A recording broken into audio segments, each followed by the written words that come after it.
ತಸ್ಯೈ ದಿಶೆ ಸತತಮಂಜಲಿರೇಷ ನಿತ್ಯಂ ಪ್ರಕ್ಷಿಪ್ಯತೆ ಮುಖರಿತಾಲಯುತಪ್ರಸೂನೈಃ ಜಾಗರ್ತಿ ಯತ್ರ ಭಗವಾನ್ ಗುರುಚಕ್ರವರ್ತಿ ಸೃಷ್ಟಿ ಸ್ಥಿತಿ ಪ್ರಲಯ ನಾಟಕ ನಿತ್ಯ ಸಾಕ್ಷಿ ಆಪದಾಮಪಹರ್ತಾರಂ ದಾತಾರಂ ಸರ್ವಸಂಪದಾಂ ಲೋಕಾಭಿರಾಮಂ ಶ್ರೀರಾಮಂ ಭೂಯೋ ಭೂಯೋ ನಮಾಮ್ಯಹಂ.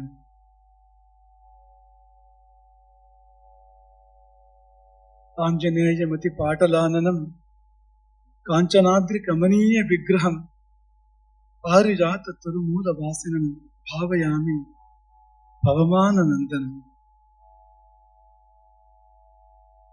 ಅತಿಮಧುರ ಚಾಪಹಸ್ತಾಂ ಅಪರಿಮಿತಾಮೋದ ಬಾಣ ಸೌಭಾಗ್ಯಾಂ ಅರುಣಾಂ ಅತಿಶಯ ಕರುಣಾಂ ಅಭಿನವ ಕುಲಸುಂದರೀಂ ವಂದೇ.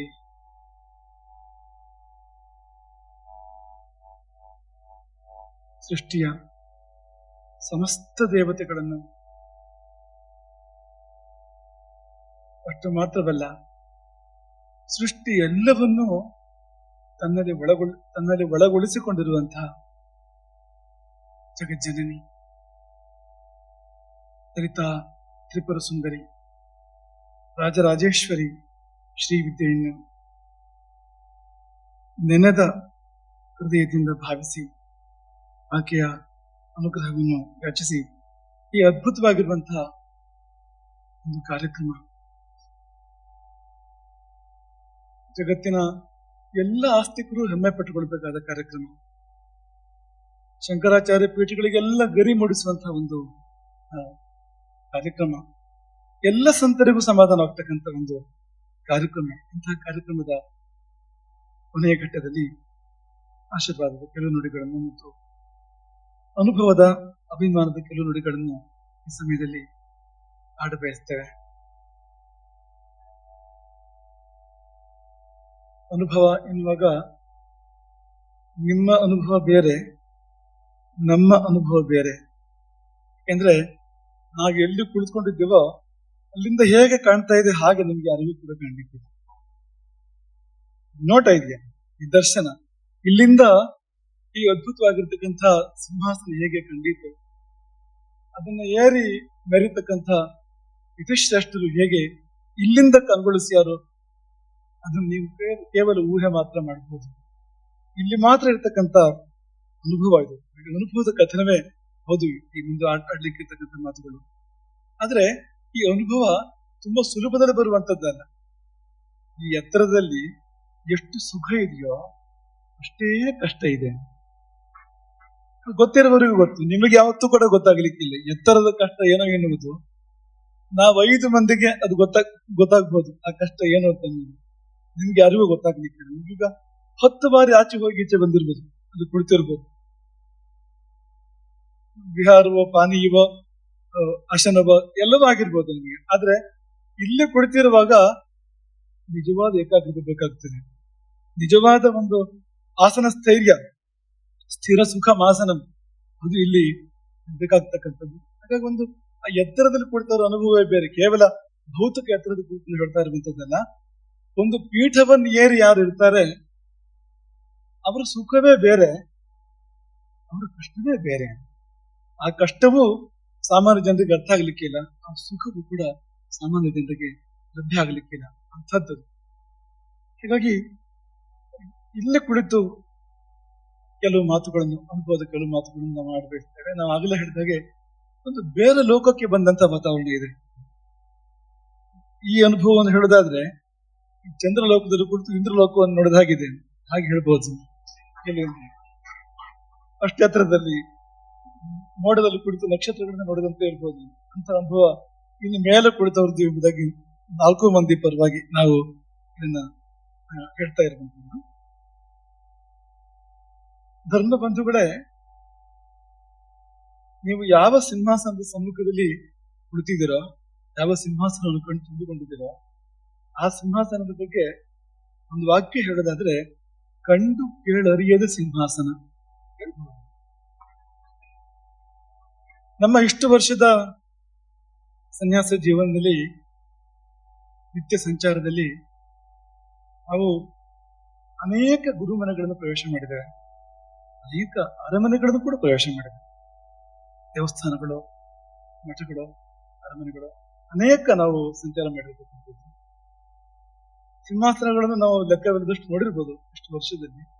ಆದ್ರೆ ಇಂತಹದ್ದೊಂದು ಸಿಂಹಾಸನವನ್ನು ನಾವು ಎಲ್ಲಿಯೂ ಕೂಡ ನೋಡಲಿಲ್ಲ. ಇಷ್ಟು ವರ್ಷದ ಚರಿತ್ರೆಯಲ್ಲಿ ಇಂತಹದ್ದೊಂದು ಸಿಂಹಾಸನವನ್ನು ನಾವು ಎಲ್ಲಿಯೂ ಕೂಡ ನಮಗೆ ಕಾಣ್ಲಿಕ್ಕೆ ಸಾಧ್ಯ ಆಗ್ಲಿಲ್ಲ. ಯಾಕೆಂದ್ರೆ ಇಲ್ಲ ಅಂತದ್ದು ಇನ್ನೊಂದು ಸಿಂಹಾಸನ ಇಂಥದ್ದು ಈ ಜಗತ್ತಿನಲ್ಲಿ, ಭೂಮಂಡಲದಲ್ಲಿ ಇಲ್ಲ ಎಂದು ಧಾರಾಳವಾಗಿ ಹೇಳ್ಬಹುದು. ಅಂತಹದ್ದೊಂದು ಸಿಂಹಾಸನದ ಅಧಿರೋಹಣವನ್ನ ನೀವೆಲ್ಲರೂ ಕೂಡ ನೋಡಿದಿರಿ. ಇಲ್ಲಿ ನಮಗನ್ಸುವಂಥದ್ದು ಸಿಂಹಾಸನ ಬಹಳ ದೊಡ್ಡದು. ಯಾಕೆ ದೊಡ್ಡದು ಬೇಕು ಅಂತಂದ್ರೆ ಈ ಪರಂಪರೆಯೂ ಬಹಳ ದೊಡ್ಡದು. ಜಗದ್ಗುರು ಶಂಕರಾಚಾರ್ಯರ ಆಮ್ನಾಯ ಪೀಠಗಳ ಪೈಕಿಯಲ್ಲಿ ಒಂದು ಉತ್ತರಾಮ್ನಾಯ ಪೀಠ. ನಾವಾಗಲೇ ಹೇಳ್ತಾ ಇದ್ವು, ಉತ್ತರದಲ್ಲಿ ಹರಿಯುವ ಗಂಗೆ ದೈವಪ್ರೇರಣೆಯಿಂದ ದಕ್ಷಿಣಕ್ಕೆ ಬಂತು. ಬದರಿಯಿಂದ ಇಲ್ಲಿಗೆ ಹರಿದು ಬಂದಿರತಕ್ಕಂಥ ಒಂದು ಗಂಗೆ ಇದು ಉತ್ತರಾಮ್ನಾಯ ಪೀಠ. ಅದು ಅಂತ ಪೀಠ. ಹಾಗಾಗಿ ಆ ಪರಂಪರೆ ಬಹಳ ಬಹಳ ಬಹಳ ದೊಡ್ಡದು, ದೊಡ್ಡ ಪೀಠ. ಅದು ಮಾತ್ರ ಅಲ್ಲ, ಯಾರು ಈ ಪರಂಪರೆಯನ್ನು ಪ್ರವೇಶ ಮಾಡಿ ಈ ಪರಂಪರೆಯಲ್ಲಿ ವರ್ತಮಾನ ಪೀಠಾಧೀಶರಾಗಿದ್ದಾರೋ ಅವರ ವಿದ್ಯೆಯೂ ದೊಡ್ಡದು, ತಪಸ್ಸು ದೊಡ್ಡದು, ಮನಸ್ಸು ದೊಡ್ಡದು, ಮೂರು ಕೂಡ ದೊಡ್ಡದು. ಅವರ ವಿದ್ಯೆ ಬಗ್ಗೆ ಇಲ್ಲ ನಮ್ಮ ಮುಂದೆ ನಮ್ಮ ಪಂಡಿತ ಪ್ರಕಾಂಡ ಬಾಲಚಂದ್ರ ಶಾಸ್ತ್ರಿಗಳ ಪರಂಪರೆ ಅನೇಕರು ಇಲ್ಲಿದ್ದಾರೆ, ಅವರ ವಂಶಸ್ಥರು ಅನೇಕರು ಇಲ್ಲಿದ್ದಾರೆ. ಅವರೇ ಸಾಕ್ಷಿ. ಅವರು ಅಧ್ಯಯನ ಏನ್ ಮಾಡಿದ್ರು, ಅವರ ಆಳ ಆಗಲಿ ಏನು ಅನೇಕ ಬಾರಿ ಪೂಜ್ಯರೊಂದಿಗೆ ಚರ್ಚೆ ಮಾಡುವಾಗ ಅನುಭವಕ್ಕೆ ಬರುತ್ತದೆ ಎಷ್ಟು ಅಧ್ಯಯನದ ಆಳ ಮತ್ತು ಅಗಲ ಅನ್ನೋದನ್ನು ನಾವು ಕಾಣ್ತಾ ಇರ್ತೇವೆ. ವಿದ್ಯೆ ಬಹಳ ದೊಡ್ಡದು, ವಿದ್ಯೆ ದೊಡ್ಡದು, ಮತ್ತೆ ಶ್ರೀ ವಿದ್ಯೆ ಬೇರೆ. ಆಮೇಲೆ ಅದೇ ತಪಸ್ಸು ಅಂತ ನಾವು ಹೇಳಿದ್ದೇವೆ. ಶ್ರೀವಿದ್ಯೆಯ ಉಪಾಸನೆ ಅದನ್ನ ಅನೇಕರಿಗಾಗಲೇ ಉಲ್ಲೇಖ ಮಾಡಿದ್ದಾರೆ. ನಾವು ಪುನಃ ಅದನ್ನ ವಿಸ್ತಾರವಾಗಿ ಹೇಳ್ಬೇಕಾಗಿಲ್ಲ, ಇಷ್ಟೇ ಹೇಳ್ಬೋದು ನಿಮ್ಗೆಲ್ಲ. ಇಂಥ ವೈಭವ ನನಗೂ ಬೇಕು ಅಂತ ಯಾರಿಗಾರು ಅನಿಸಿದ್ರೆ ದಾರಿ ಯಾವುದು ಅಂದ್ರೆ ರಾಜರಾಜೇಶ್ವರಿ ದಾರಿ ಅದಕ್ಕೆ, ಶ್ರೀಚಕ್ರೋಪಾಸನೆ ದಾರಿ ಅದಕ್ಕೆ. ಅದಕ್ಕೆ ಹತ್ತಿರದ ದಾರಿ, ಆಂಗ್ಲ ಭಾಷೆಯ ಶಾರ್ಟ್ ಕಟ್, ಹತ್ತಿರದ ದಾರಿ ಇಲ್ಲ ಅದು. ಅದರ ದಾರಿ ರಾಜರಾಜೇಶ್ವರಿಯೇ, ಬೇರೆ ಏನೂ ಅಲ್ಲ. ಹುಟ್ಟುಗಳಿಯವರು ಆಗಲೇ ಹೇಳಿದ ಹಾಗೆ ರಾಜಪೀಠ ನಿವೇಶಿತ ನಿಜಾಶ್ರಿತ. ಯಾರು ತನ್ನನ್ನು ಆಶ್ರಯಿಸಿದಾರೋ ಅಂತವರಿಗೆ ರಾಜಸಿಂಹಾಸನವನ್ನು ಕೊಡಿಸುವವಳು ಎಂಬುದಾಗಿ ಏನು ನಾಮವನ್ನು ನಾವು ಕೇಳ್ತೇವೆ, ಆ ನಾಮವನ್ನು ಕಾಣ್ತೇವೆ ನಾವಿಲ್ಲಿ. ಏನು ಕೇಳಿದೆವೋ ಅದ್ರ ಒಂದು ಪ್ರತ್ಯಕ್ಷ ದರ್ಶನ ಆಗಿದೆ ಭಾವಿಸ್ತೇವೆ. ಹಾಗಾಗಿ ಇದೆಲ್ಲ ತಪಸ್ಸಿನ ಫಲ, ಅನುಷ್ಠಾನದ ಫಲ, ಆಚಾರದ ಫಲ, ದೃಢ ನಿಷ್ಠೆಯ ಫಲ. ದೇಹವನ್ನು ಲೆಕ್ಕಿಸದೆ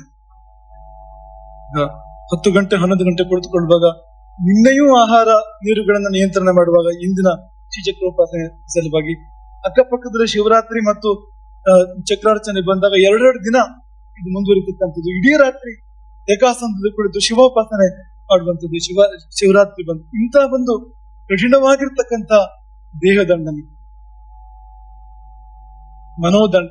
ಮನೋದಂಡನೆ, ಅದೆಲ್ಲದರ ಫಲವಾಗಿ ವಾಂಗ್ನಿಯಮನು ಕೂಡ ಇದೆ. ಅದರಲ್ಲಿ ಈ ವೈಭವ ಬಂದಿರತಕ್ಕಂಥದ್ದು, ಜಗನ್ಮಾತೆ ಅದನ್ನು ಕೊಟ್ಟಿರ್ತಕ್ಕಂಥದ್ದು. ಹಾಗಾಗಿ ಪರಂಪರೆ ದೊಡ್ಡದು, ವಿದ್ಯೆ ದೊಡ್ಡದು, ತಪಸ್ಸು ದೊಡ್ಡದು, ಮನಸ್ಸು ಕೂಡ ಬಹಳ ದೊಡ್ಡದು, ದೊಡ್ಡ ಮನಸ್ಸು. ನೋಡಿ, ಈ ನಮ್ಮೆಲ್ಲರನ್ನು ಸಮಾನ ಪೀಠದಲ್ಲಿ ಕುಳ್ಳಿರಿಸಿಕೊಂಡಿದ್ದಾರೆ.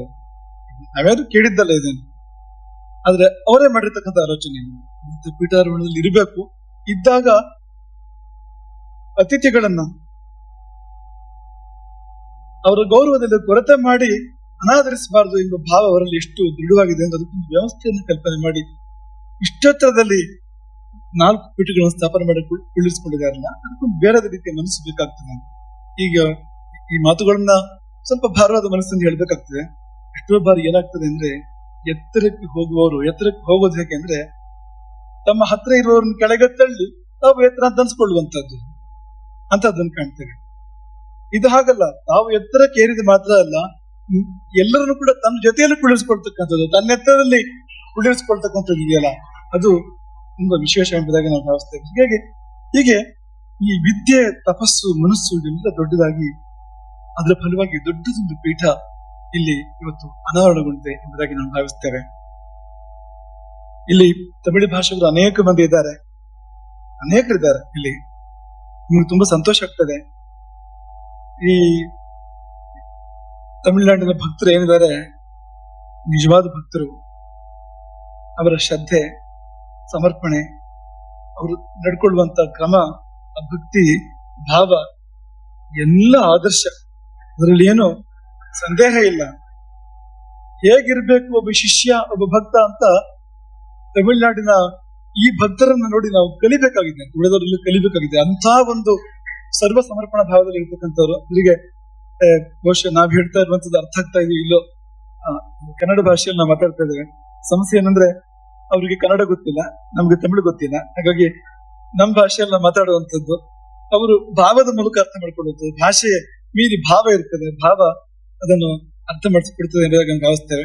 ಆದ್ರೆ ನಮ್ಗೆ ತುಂಬಾ ಚಿಂತೆ ಇಲ್ಲ. ಯಾಕೆಂದ್ರೆ ಶಕಟಪುರ ಪೀಠಾಧೀಶ್ವರರ ಗಾಳಿ ಬೀಸಿ ಅವರ ಗಂಧದಿಂದಾಗಿ ಇವರಿಗೆಲ್ಲರಿಗೂ ಕನ್ನಡ ಗೊತ್ತಾಗ್ತದೆ. ಅದರ ಕಾರಣದಿಂದಾಗಿ ಕನ್ನಡದ ಕಂಪು, ಕನ್ನಡದ ಗಂಧ ಅವರಿಗೆಲ್ಲ ಇದೆ ಎಂಬುದಾಗಿ ನಾವು ಭಾವಿಸಿ ಮುಂದುವರಿತಾ ಇರುವಂತದ್ದು. ಇದೊಂದು ಮಹಾಯೋಗ. ಈ ಪಟ್ಟಾಭಿಷೇಕ ಪೀಠಾಧೀಶ್ವರ ಜೀವನದಲ್ಲಿ ಎಷ್ಟು ಬಾರಿ ಬರ್ತದೆ? ಬದುಕಿನಲ್ಲಿ ಒಮ್ಮೆ ಮಾತ್ರ ಬರುವಂತ ಮಹಾಯೋಗ ಇದು, ಒಂದೇ ಬಾರಿ ಬರುವಂತ ಮಹಾಯೋಗ ಇದು. ಇದು ಅವರ ಬದುಕಿನಲ್ಲಿ, ಶ್ರೀಗಳ ಬದುಕಿನಲ್ಲಿ ಮಾತ್ರ ಅಲ್ಲ, ಈ ನೋಡುವ ಯೋಗ ಇದೆಯಲ್ಲ, ಇದು ಕೂಡ ಒಂದೇ ಬಾರಿ. ಇನ್ನೊಂದು ಬಾರಿ ಇಲ್ಲಿ ಸೇರಿದ ಭಕ್ತರಿಗೆ ಅಥವಾ ನಾವು ಯತಿಗಳಿಗೆ ಪೂಜ್ಯ ಶ್ರೀ ಕೃಷ್ಣಾನಂದ ತೀರ್ಥರ ಇನ್ನೊಂದು ಪಟ್ಟಾಭಿಷೇಕ ನೋಡ್ಲಿಕ್ಕೆ ಸಾಧ್ಯ ಇಲ್ಲ. ಶಿಷ್ಯರದ್ದು ನೋಡ್ಬೋದು, ಅದು ಬೇರೆ ಮಾತು. ಆದ್ರೆ ಈ ಪಟ್ಟಾಭಿಷೇಕ ಇದೆಯಲ್ಲ, ಒಮ್ಮೆ ಮಾತ್ರ, ಒಂದು ಬಾರಿ ಮಾತ್ರ ಸಿಗ್ತಕ್ಕಂಥದ್ದು, ಇನ್ನೊಂದು ಬಾರಿ ಇದು ಸಿಗುವಂತದ್ದಲ್ಲ. ಹಾಗಾಗಿ ಉಭಯತ್ರ ಯೋಗ ಇದು. ಏರದವರ ಯೋಗ ಮಾತ್ರ ಅಲ್ಲ, ಕಣ್ತುಂಬಿಕೊಂಡವರ ಯೋಗವೂ ಕೂಡ ಇದೆ. ಇಂತಹ ಕಾರ್ಯಕ್ರಮಕ್ಕೆ ಸಾಕ್ಷಿಯಾದವರ ಯೋಗವೂ ಕೂಡ ತುಂಬಾ ದೊಡ್ಡದು, ಕಣ್ಣ ಪಾಪ ಕಳೆಯುವಂಥದ್ದು ಇದು ಎಂಬುದಾಗಿ ನಾವು ಭಾವಿಸ್ತೇವೆ. ಎಂದೂ ಆಗ್ಬೇಕಾಗಿರ್ತಕ್ಕಂಥ ಪಟ್ಟಾಭಿಷೇಕ. ಹಂಪಿಗಳಿಯವರು ಅದನ್ನು ಕೂಡ ಹೇಳಿದ್ರು. ಎಷ್ಟೋ ಮೊದಲೇ, ದಶಮಾನಗಳ ಮೊದಲು ಆಗ್ಬೇಕಾಗಿರ್ತಕ್ಕಂಥ ಪಟ್ಟಾಭಿಷೇಕ ಇಂದು ನೆರವೇರ್ತಾ ಇದೆ. ಅದಕ್ಕೆ ಅವ್ರ ಕಾರಣವನ್ನು ಕೊಟ್ಟಿದ್ದಾರೆ ಹಂಪಿಗಳಿಯವರು. ಏನಂದ್ರೆ, ನಿಮ್ಮೆಲ್ಲರ ಜಾತಕದಲ್ಲಿ ಈ ಯೋಗ ಬರೆದಿದೆ, ಅವರ ಪಟ್ಟಾಭಿಷೇಕ ನೋಡು ಯೋಗ ಬರೆದಿದೆ. ಮೊದಲು ಹೇಗಾಗ್ಬೇಕದು? ಮೊದಲಾದ್ರೆ ಈ ವೈಭವದಲ್ಲಿ ಆಗ್ತಿತ್ತೋ ಇಲ್ವೋದು?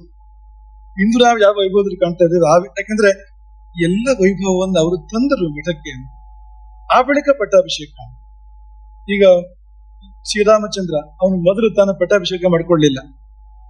ಮೊದಲು ಮಿತ್ರ ಸುಗ್ರೀವನ ಪಟ್ಟಾಭಿಷೇಕ, ಅದಾದ ಮೇಲೆ ಇನ್ನೊಬ್ಬ ಆಶ್ರಿತ ವಿಭೀಷಣನ ಪಟ್ಟಾಭಿಷೇಕ, ಇದೆಲ್ಲ ಆದ್ಮೇಲೆ ತನ್ನ ಪಟ್ಟಾಭಿಷೇಕ ಮಾಡ್ಕೊಂಡಿರ್ತಕ್ಕಂಥದ್ದು ಶ್ರೀರಾಮಚಂದ್ರ. ಅವನ ವಿವಾಹವೂ ಕೂಡ ಹಾಗೆ, ಮುರಿದ ವಿವಾಹವೊಂದನ್ನು ಕೂಡಿಸ್ತಾನೆ ಅಹಲ್ಯ ಗೌತಮರದ್ದು, ಬಳಿಕ ತಾನು ವಿವಾಹವಾಗ್ತಾನೆ ಪ್ರಭು ಶ್ರೀರಾಮಚಂದ್ರ.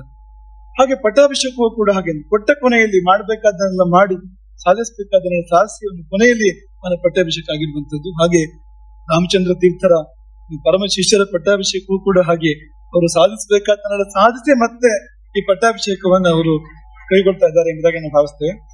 ಆದ್ರೆ ಪಕ್ಕದಲ್ಲಿ ಒಂದು ಮಾತನ್ನು ಹೇಳುವ ಮನಸ್ಸು ನಮ್ದು.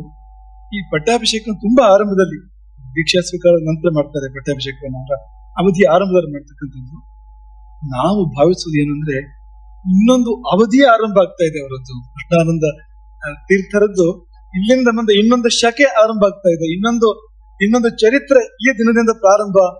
ಒಂದು ಕೃಷ್ಣಾನಂದ ಶಕೆ ಇವತ್ತಿಂದ ಪ್ರಾರಂಭ ಎಂಬುದಾಗಿ ನಾವು ವಿಕ್ರಮ ಶಕೆ ಅಂತ ಹೇಳ್ತೇವೆ. ಹಾಗೆ ಕೃಷ್ಣಾನಂದ ಶಕೆ ಇವತ್ತಿಂದ ಪ್ರಾರಂಭ ಆಗ್ತಾ ಇದೆ, ಹೊಸ ಯುಗ ಇವತ್ತಿಂದ ಪ್ರಾರಂಭ ಆಗ್ತಾ ಇದೆ ಎಂಬುದಾಗಿ ನಾವು ಈ ಸಮಯದಲ್ಲಿ ಭಾವಿಸುವಂಥದ್ದು. ಇನ್ನು ಇಷ್ಟತ್ರ ಯಾಕೆ ಅಂತ ನೀವೆಲ್ಲ ಕೇಳ್ಬೋದು. ನೀವ್ಯಾರು ಕೇಳೋದಿಲ್ಲ, ಯಾರಾದ್ರೂ ಕೇಳ್ಬೋದು, ಕೇಳಂತವ್ರು ಇರ್ತಾರೆ. ಅಷ್ಟತ್ರ ಯಾಕೆ ಕೂರಿಸ್ಬೇಕು ಗುರುಗಳನ್ನ? ನಾವು ನಿಮ್ಮನ್ನು ಕೇಳೋದು, ಈ ದೀಪವನ್ನ ಎತ್ತರದಲ್ಲಿ ಇಡಬೇಕು, ಕೆಳಗೆ ಇಡಬೇಕು? ದೀಪವನ್ನು ಎಲ್ಲಿ ಇಡಬೇಕು? ದೀಪವನ್ನು ಎತ್ತರದಲ್ಲಿಟ್ರೆ ಬೆಳಕು ದೂರದವರೆಗೂ ಪಸರಿಸ್ತದೆ, ಲಾಭ ಯಾರಿಗೆ? ದೀಪವನ್ನು ಹೊಂಡದಲ್ಲಿಟ್ರೆ ಬೆಳಕು ಸಿಕ್ಕೋದಿಲ್ಲ, ದೂರದವರೆಗೂ ಬೆಳಕು ಪಸರಿಸೋದಿಲ್ಲ. ದೀಪವನ್ನು ಹೇಗೆ ಎತ್ತರದಲ್ಲಿಟ್ಟು ದೂರದವರೆಗೂ ಆ ಬೆಳಕಿನ ಅನುಭವವನ್ನು ಪಡ್ಕೊಳ್ತಾರೋ, ಹಾಗೆ ಗುರುವೆಂಬುದು ಒಂದು ದೀಪ. ಅದು ಆ ದೀಪವನ್ನು ಎತ್ತರದಲ್ಲಿಟ್ಟು ಆ ಬೆಳಕನ್ನು ಎಲ್ಲರೂ ಕೂಡ ಕಂಡುಕೊಳ್ಬೇಕಾಗಿರುವಂತದ್ದು. ಮತ್ತೆ ಗುರುವನ್ನು ಭಾವಿಸ್ಬೇಕಾದ್ದು ಹೇಗೆ ಅಂದ್ರೆ, ಹೀಗೆ ಗುರುವನ್ನು ಭಾವಿಸ್ಬೇಕು ಹೊರತು ಹೀಗೆ ಅಲ್ಲ, ಸಮಾನಾಂತರವಾಗಿಲ್ಲ, ಕೆಳಗಂತೂ ಅಲ್ಲವೇ ಅಲ್ಲ. ಗುರುವನ್ನು ಭಾವಿಸ್ಬೇಕಾದ ಹೇಗೆ? ಹೀಗೆ ಅಲ್ಲ, ಹೀಗೂ ಅಲ್ಲ, ಹೀಗೆ ಅದು ಗುರುವನ್ನು ಭಾವಿಸ್ಬೇಕಾದದ್ದು. ಅದನ್ನ ನೆನಪಿಸುವ ಕಾರ್ಯಕ್ರಮ ಈ ಒಂದು ಸಿಂಹಾಸನಾರೋಹಣ ಎಂಬುದಾಗಿ ನಾವು ಭಾವಿಸ್ತೇವೆ. ನಮಗೆ ಛತ್ರಪತಿ ಶಿವಾಜಿ ನೆನಪಾಗ್ತಾ ಇದೆ. ಇದನ್ನು ನೋಡಿದ್ರೆ ಶಿವಾಜಿ ಪಟ್ಟಾಭಿಷೇಕದ ನೆನಪು ಮಾಡಿಕೊಳ್ತಕ್ಕಂಥ ಸಂದರ್ಭ ಎಂಬುದಾಗಿ ನಾವು ಭಾವಿಸ್ತೇವೆ. ಇನ್ನು ನಮ್ಮ ಮತ್ತು ಶಕಟಪುರದ ಬಾಂಧವ್ಯದ ಬಗ್ಗೆ ನಾವು ಮಾತನಾಡದೇ ಇರೋದೇ ಒಳ್ಳೇದು. ಯಾಕೆಂದ್ರೆ ಅದು ಏನು ಹೇಳಿದ್ರು ಶಬ್ದಗಳು ಕಡಿಮೆ ಆಗ್ತದೆ, ಏನ್ ಹೇಳಿದ್ರು ಸರಿಯಾಗಿ ಹೇಳಿದಂತೆ ಆಗ್ಲಿಲ್ಲ ಅಂತ ಅನಿಸ್ಬಿಡ್ತದೆ. ಹಾಗಾಗಿ ಮೌನವೇ ಒಳ್ಳೇದು ಎಂಬುದಾಗಿ ಅನಿಸ್ಬಿಡ್ತದೆ. ನೋಡಿ, ನಿಮ್ಗಲ್ಲಿ ಮಾವಿನ ತೋರಣ ಕಾಣ್ತಾ ಇದೆ, ಮಹಾದ್ವಾರದಲ್ಲಿ ಮಾವಿನ ತೋರಣ ಕಾಣ್ತಾ ಇದೆ. ಈ ಮಾವಿನ ತೋರಣ ನಮ್ಮ ಬಾಂಧವ್ಯವನ್ನು ತೋರಿಸ್ಬಿಡ್ತಾ ಇದೆ ಎಂಬುದಾಗಿ ನಾವು ಭಾವಿಸ್ತೇವೆ. ಯಾಕೆಂದ್ರೆ ಈ ಮಾವಿನ ತೋರಣ, ಮಾವಿನ ಸೊಪ್ಪು ಬಂದಿದ್ದಿಲ್ಲ ಅಂತಂದ್ರೆ ನಮ್ಮ ಮಠದ ಪರಿಸರದಿಂದ, ಗೋಕರ್ಣದ ನಮ್ಮ ಮಠದ ಪರಿಸರದಿಂದ, ಅಲ್ಲಿಂದ ಈ ಮಾವಿನ ಸೊಪ್ಪು ಬಂದಿದೆ. ಇಲ್ಲಿಗೆ ಎಲ್ಲಿಯಾದ್ರೂ ಉಂಟಾ?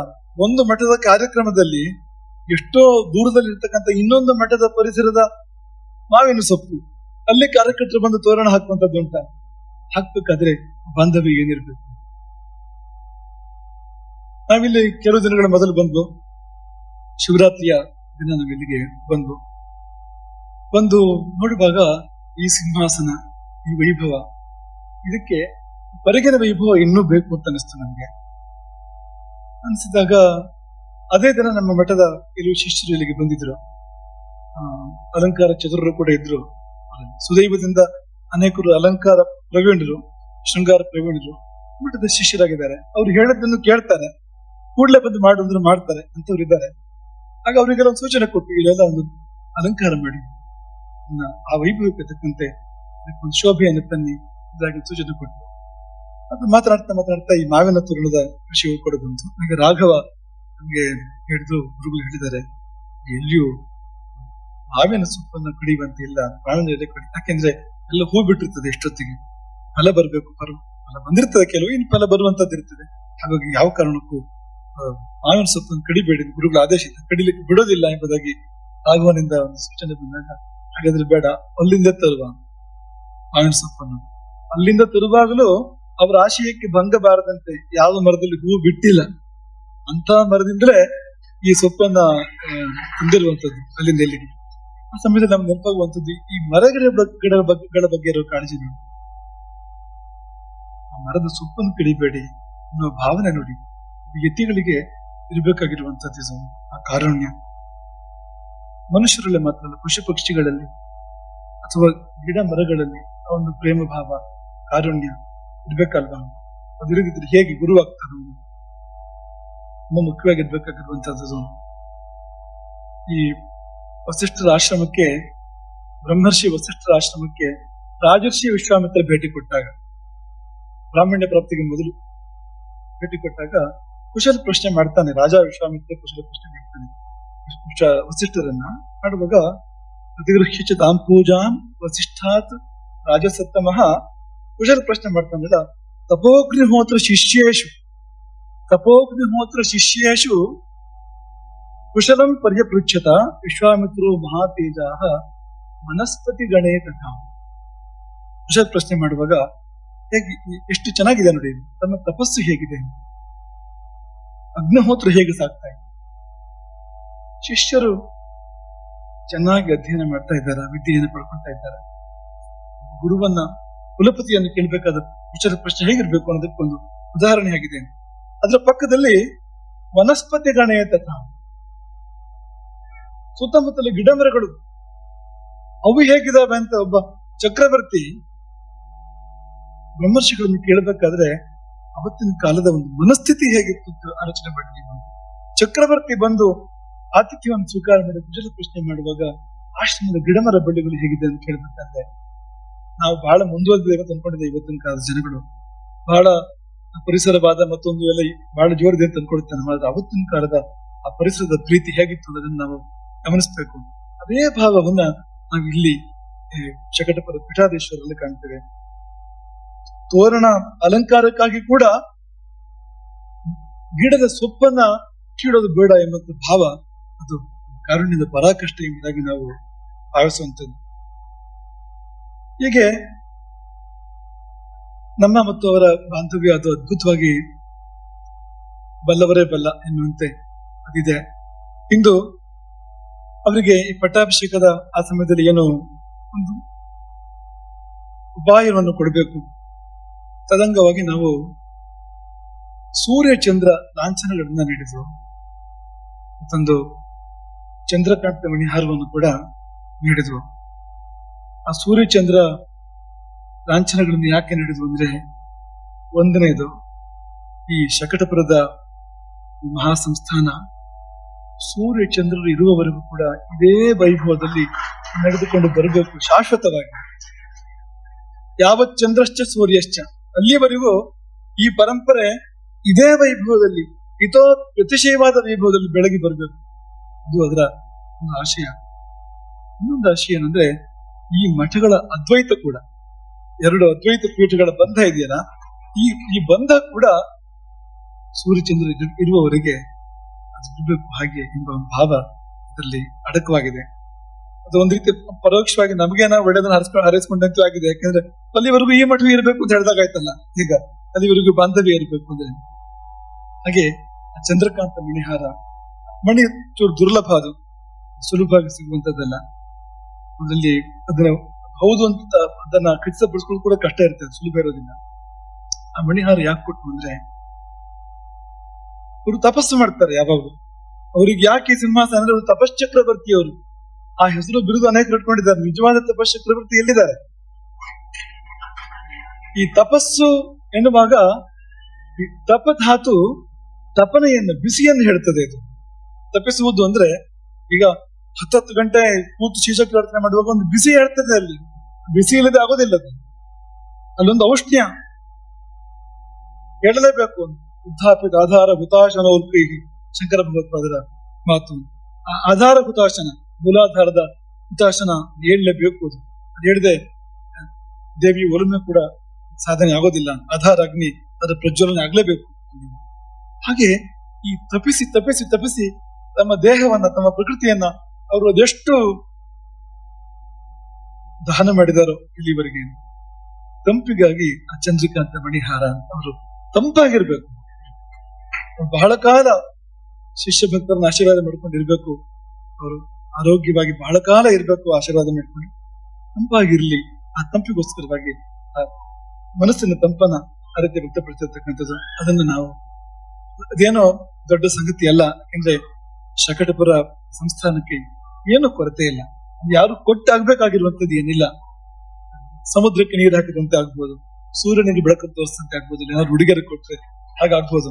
ಅಂಥದ್ದು ನಮ್ಮ ಪ್ರೀತಿಯ ಅಭಿವ್ಯಕ್ತಿ ಮಾತ್ರ ಅದು ಎಂಬುದಾಗಿ ನಾವು ಈ ಸಮಯದಲ್ಲಿ ಭಾವಿಸ್ತಾ, ತುಂಬಾ ಒಂದು ಅದ್ಭುತವಾದ ಕಾರ್ಯಕ್ರಮದಲ್ಲಿ ಭಾಗವಹಿಸಿದ್ದಕ್ಕೆ ತೀವ್ರವಾದ ಸಂತೋಷವನ್ನ ಪಡ್ತಾ, ನಾವು ಇದಕ್ಕಿಂತ ಎಷ್ಟೋ ಹೆಚ್ಚಿನದನ್ನ ಈ ಕಾರ್ಯಕ್ರಮದಲ್ಲಿ ಮಾಡ್ಬೇಕಾಗಿತ್ತು. ಇಷ್ಟೇ ಸಾಧ್ಯ ಆಯ್ತು.